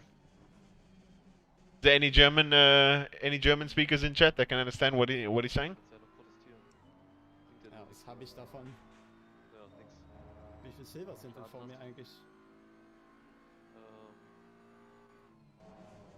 While that's going on, let's see what's happening up ahead. We'll keep him on the sidelines. Let's see what's happening up ahead. Amir is saying he's still staying P2. It looks like Jordan Grant-Smith is going to get his maiden win. Obviously 10 minutes left. Anyone can still get a DT. Stapleford still slowly but surely falling away from Locio. James Baldwin trying to ensure that he gets a little bit closer to the BMW boys. Euban falling a little bit back. Sherritt falling a little bit back from Euban, and Prenter ever getting closer to Mr. Sherritt. Obviously showing the pace that he has in that Honda, so it's really awesome to see a Honda doing well. Also, the Mercs were pretty much nowhere in quali, boys, so it was really awesome to see Wisniewski in P9 in the Mercedes-Benz, and Blaja rounding out the top 10 with the Bentley. Then we have Saklari from one of the Mercs Esports teams, followed by Tinker van der Velde in the other Bentley, and then this battle that we're currently following, the hype of the evening. Nils Nojok's fastest lap of the race and zooming through the field. Yeah. I'm curious to see. Oh, boys, Tauscher got another DT. Yeah, I didn't see where Saklari ended up qualifying, but I know he definitely can pedal. He can definitely race. He's really good racecraft. I've had some really good races with him in Lambo Esports when I raced against him. So yeah, really awesome guy, very awesome driver. But yeah, super disappointing for Mickey Tauscher. Was in P4 for the majority of this race. Picked up his second DT, guys. Second DT. He was near P20. Okay, so he also made up a stupid amount of positions, kind of like James Baldwin did.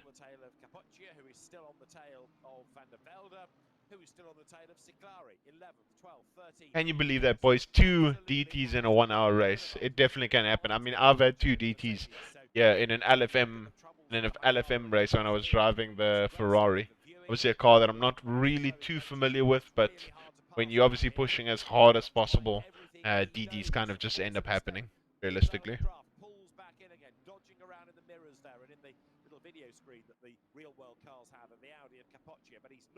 Yeah, boys, let's see what happens here.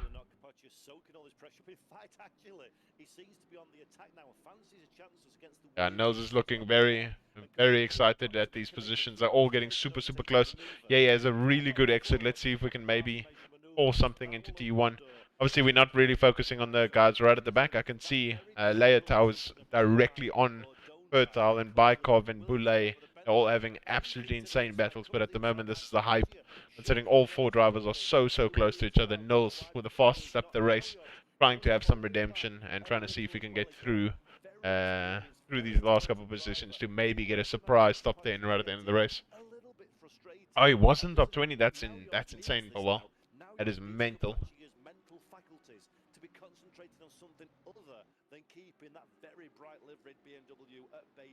You can't lie, boys. Love him or hate him, that Nils BS Plus competition livery looks absolutely mental. Wouldn't you agree?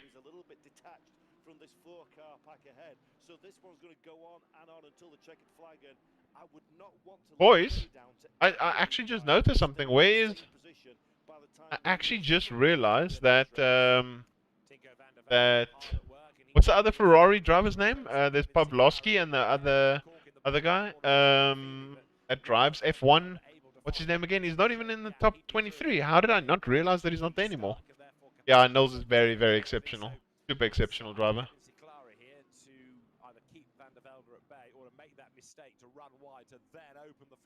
What's his name? F1 Esports Tunitsa, there we go. I didn't actually even realize that Tunitsa got involved in that massive, that he was collected in that massive crash. Actually, it didn't like cross my mind. I think he was probably the Ferrari that was doing those 360s literally at the start over there. So yeah, that's actually mental, boys.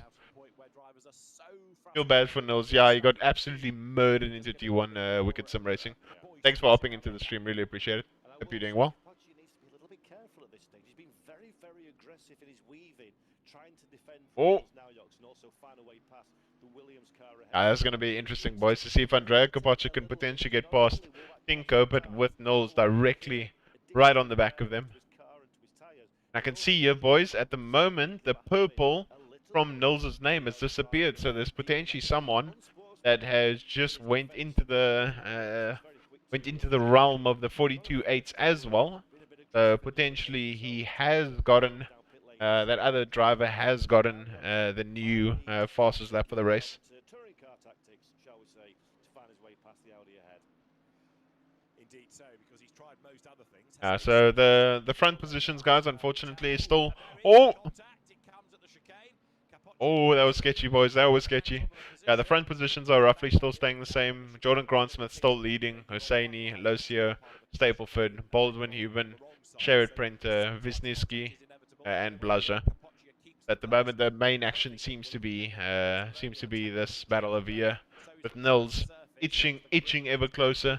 He obviously has 3 cuts at the moment, so can we jump on board with him? He's around the outside. Can he make it? There's 3 wide. Oh! Oh, and he got him. Was ein Typ, Alter. Immer rauf, immer rauf, immer rauf. Here comes the Audi, boys. Here comes the Audi. He's going to have to defend very hard.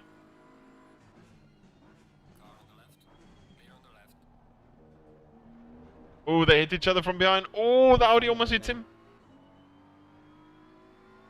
Reifbaum, wollen wir wetten?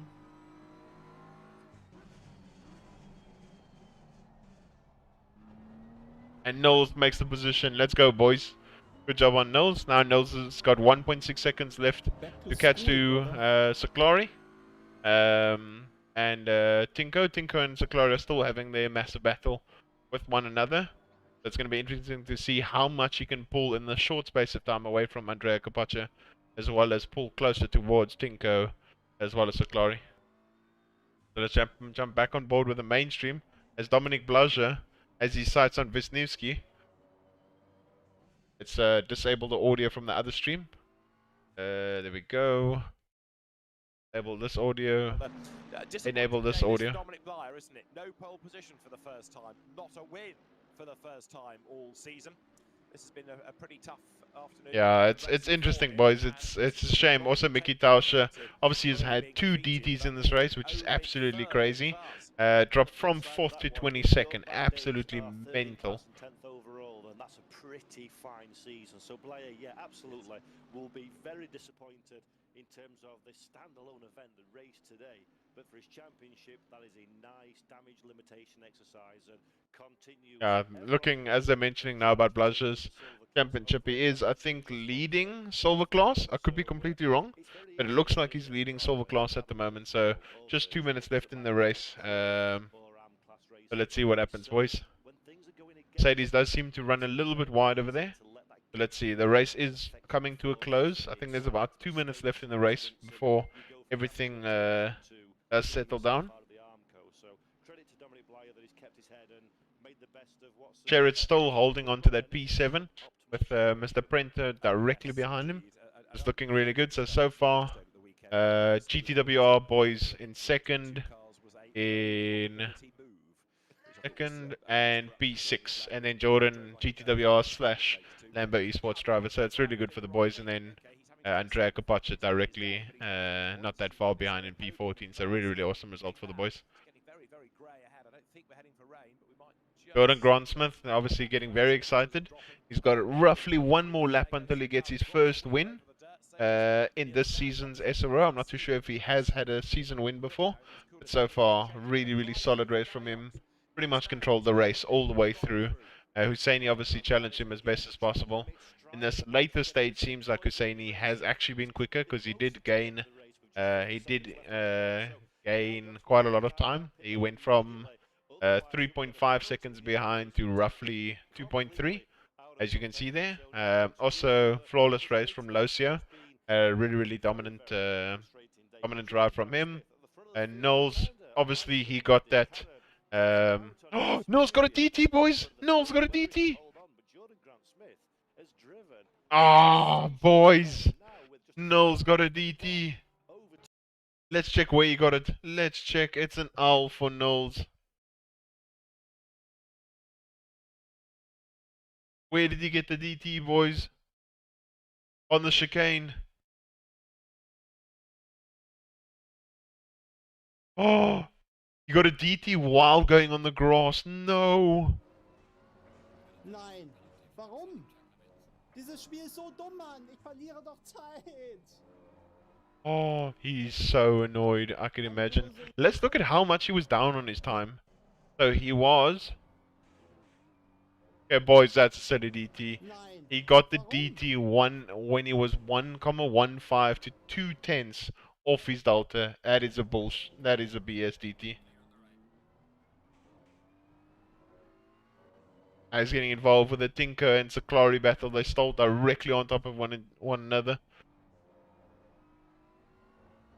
So it'll be interesting to see how the championship table looks directly after this race, boys. At the moment, it's obviously a shocker for Knowles.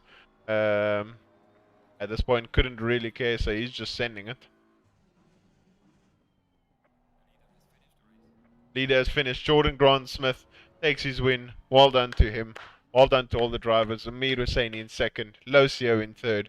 Stapleford in fourth. Baldwin in fifth. Very good drive from James Baldwin. I would arguably say drive of the day for him. Really good, solid race and recovery for Baldwin off the bad quali. Nicholas Euban in P6 after qualifying P12 or 11. Jordan Sheridan in the Lambo making it look really good. Props to him. And Honda finally in the top 10. Let's go, boys. Let's go. And then closing out the rounds with Wisniewski, Zaklari, Tinko, Groenewald. Knowles getting obviously that DT, so he's going to get a 30-second penalty and probably drop down 20-something position. A really solid performance by the boys. And then Pavlovsky after that massive crash at the start of the race. Really unfortunate for the Ferrari Academy boys. And really Tauscher with another DT. Third DT for Tauscher. His car just has no tires left. He's made his car way too sketchy, and he's doing 46s, boys. He's absolutely murdered his tires. Third DT for Tauscher. He's going to drop back probably to 20-something. 23rd, 24th position probably. Super unfortunate race for Tauscher. Knowles also had an absolute shocker. But yeah, guys, that is the race. That is the race. Hopefully you all had a really good time in chilling with us and enjoying. It was absolutely awesome to do my first ever watch along. Hopefully you guys did enjoy it. But yeah, that was insane. That was absolutely mental. But unfortunately it is quite late at night. Parents obviously falling asleep now. So yeah, thanks for everyone that tuned in. All the boys that watched with. Hopefully you guys had a good laugh with me. Enjoyed the somewhat commentary, and yeah, very entertaining race.